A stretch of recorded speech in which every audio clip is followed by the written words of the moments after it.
Welcome to part 1 of a two-part series entitled Omoj Afrique Vegan, presented by Chef Ayaba Kalbat, vegan.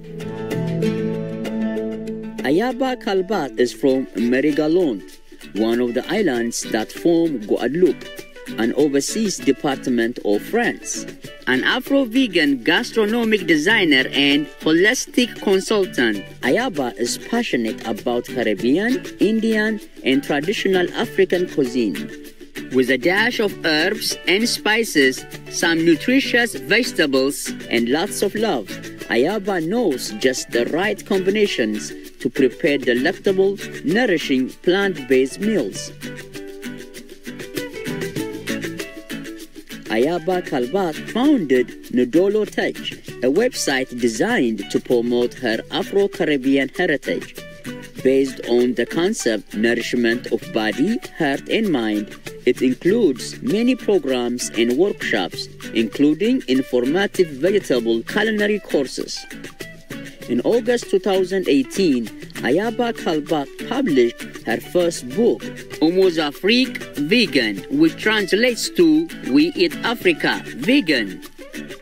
People can also order the Nodolo box, which is described as the first Afro-Caribbean culinary and gourmet box with ready-to-use, plant-based and gluten-free preparations for all.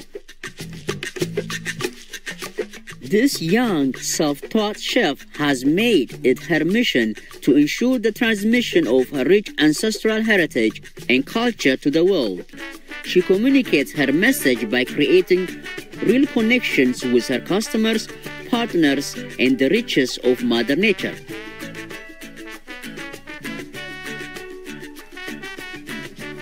Today, we have the privilege of having Ayaba Kalbat with us to share more about her book, Omoj Afrique Vegan. Est-ce que vous pouvez un peu nous parler de votre livre? C'est un livre digital, donc disponible dans le monde entier, qui s'appelle On mange Afrique Vegan. Et donc, dans ce livre, j'ai travaillé sur la préparation de 24 recettes végétales et sans gluten. Parce que oui, en Afrique, en plus de pouvoir manger végétal, on peut manger énormément de produits sans gluten. On a énormément de choix de céréales exemptes de gluten sur le continent africain. Et donc, c'est un mélange de recettes traditionnelles africaines.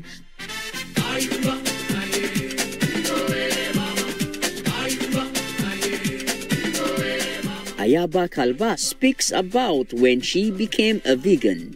Alors, mon parcours en tant que végétalienne a commencé il y a maintenant 4 ans. Je pensais que ce serait très, très difficile, en fait. Et finalement, le cheminement s'est avéré beaucoup plus facile que ce que j'aurais cru. Et j'ai entraîné dans mon aventure végétale mon petit garçon, qui à l'époque avait tout juste 3 ans et qui aujourd'hui est également végétalien comme moi-même. C'est une aventure formidable parce que au quotidien, j'arrive à prouver aux miens, à mes pairs et même aux personnes qui ne connaissent pas la cuisine africaine ou caribéenne qu'on peut manger végétalien et pour autant ne pas perdre le goût de notre culture, de nos traditions, de notre héritage.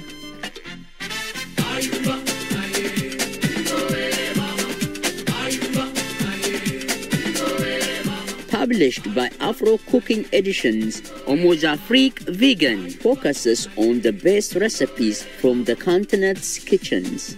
Beautiful photographs illustrate succulent recipes that are simple and easy to make as readers discover cuisines from the African culture and way of life, as well as from elsewhere. Il y a également des plats fusion, des plats que j'ai créés comme la sauce bouille, donc la sauce au pain de singe. Le pain de singe, c'est la pulpe du baobab. Et donc j'ai fait une sauce qui mélange vraiment mon héritage caribéen et mon héritage africain, puisque c'est une sauce à base de lait de coco et de pain de singe. Et avec des feuilles de patates douces.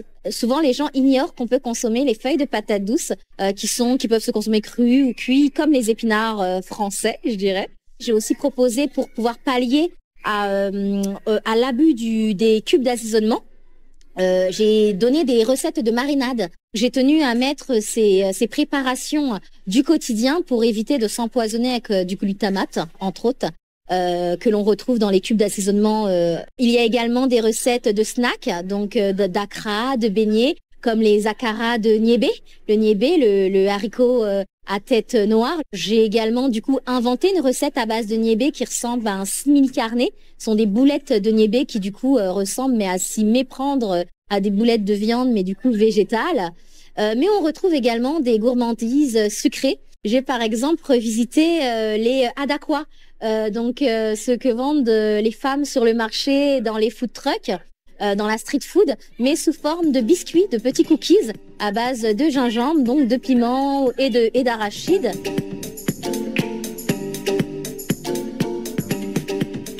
Ayaba Kalbat believes that African food was traditionally plant-based. On a une cuisine profondément saine, beaucoup plus saine que celle qu'on trouvera sur les capitales. Je pense que la nourriture africaine est végétale d'origine et que c'est avec l'évolution économique, l'évolution des mœurs. En Afrique, comme partout, on tend à vouloir copier ce qui se passe en Europe et les modes de vie à l'européenne.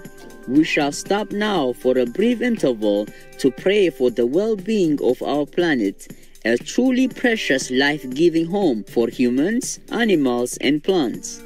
We'll be right back here on Supreme Master Television.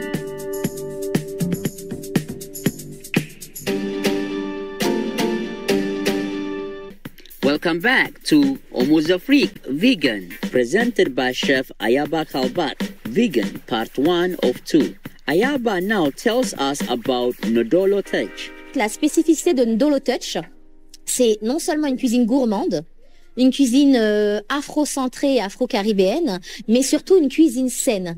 Et donc, je me considère comme étant une ambassadrice de nos super aliments africains et de notre alimentation saine, sans gluten. Ma star, comme je disais plus tôt, c'est la moringa, mais j'ai introduit également le bissap, donc les feuilles d'hibiscus. J'ai introduit la poudre de baobab, le kinkeliba. Donc tous ces super aliments qui permettent de prendre soin de soi au quotidien ont été utilisés lors de la préparation de ce hibou qu'on mange Afrique Vegan et qui est disponible pour seulement 4,99 €.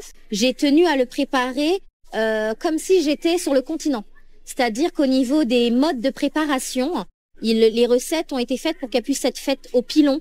Mais j'ai vraiment voulu faciliter le mode de préparation pour que ça puisse autant s'adapter à la ménagère ou en tout cas à la passionnée de cuisine africaine et à celle qui est ici en Europe.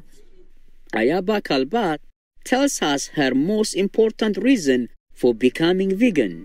Tout simplement parce que je considère que l'on est ce que l'on mange, ou en tout cas que l'on devient ce que l'on mange. Et donc, dans la conception Haïtal, qui est le régime Rastafari, on considère que si on mange du cadavre, de la chair, donc tout ce qui est carné, on tend nous-mêmes à devenir des cadavres, ou en tout cas de la chair morte.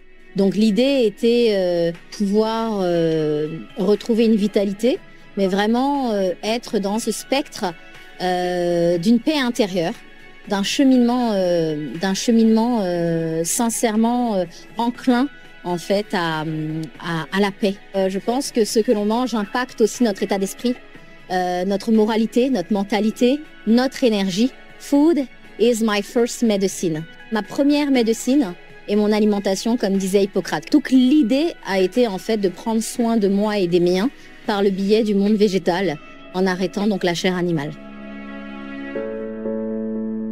Comment on peut promouvoir le véganisme en Afrique? Ça passe, comme toujours, par l'éducation. Le plus gros challenge, c'est celui de l'éducation et de la transmission. Et ça commence dès l'enfance.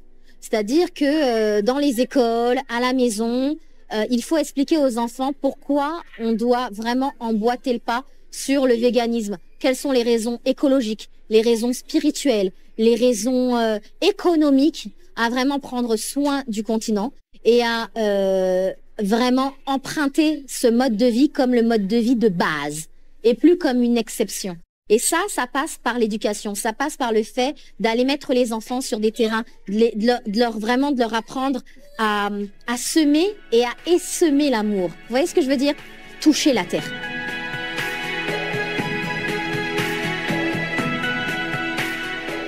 in 2009, during a conference, Supreme Master Ching Hai answered a question on how best to deliver the SOS message on climate change. You can tell them this. It's a chance that they can be true heroes by being vegan and spread the news of this solution. They can save lives, including their own, but also people all over the world and countless animal lives around the world. If you explain all the benefits of being vegan for personal, for the animals, for the hungry people, for the starving children, they will love it. And they will be so excited because they know they can really make a difference. The young people are oftentimes the most ready to change their lifestyle if they see a reason for it. Their age group is also, in many cases, the first one to see that vegetarianism is good, is correct.